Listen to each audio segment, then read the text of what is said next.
हातकणंगले तालुक्यातील पट्टण कोडोली इथं उपजिल्हा रुग्णालयाच्या मागणीसाठी आरपीआयच्या वतीनं ठिय्या आंदोलन करण्यात आलं।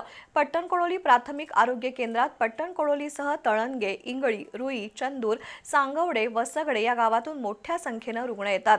नागरिकांची होणारी गैरसोय आणि हेळसांड टाळण्यासाठी उपजिल्हा रुग्णालयाची आवश्यकता आहे।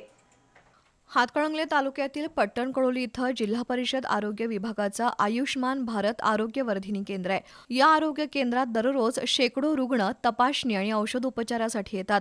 मात्र गंभीर आजार असणाऱ्या रुग्णांना कोल्हापूर, इचलकरंजी किंवा अन्य खासगी रुग्णालयात उपचारासाठी जावं लागतं। त्यामुळे रुग्णांना आर्थिक झळ सोसावी लागते। या आरोग्य केंद्रात पट्टण कोडोलीसह तळणगे, इंगळी, रुई, चंदूर, सांगवडे, वसगडे या गावातून मोठ्या संख्येनं रुग्ण येत असतात। पट्टण कोडोलीत उपजिल्हा रुग्णालय व्हावं या मागणीसाठी आरपीआयच्या वतीनं ठिय्या आंदोलन केलं। हातकणंगलेचे आरोग्य अधिकारी प्रसाद दातार यांनी आंदोलकांची भेट घेतली।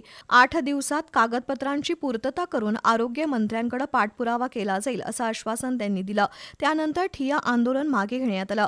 यावेळी आरपीआयचे तालुका उपाध्यक्ष अनिल कांबळे, बाबासो कांबळे, सागर कांबळे, ॲडव्होकेट भीमसेन राजमाने, राजू अडके, रामा कुशाप्पा, सतीश कागले, महेश कांबळे, संतोष शेळके, दीपक कांबळे, श्रेणिक तेली, विनोद शेवाळे यांच्यासह कार्यकर्ते उपस्थित होते।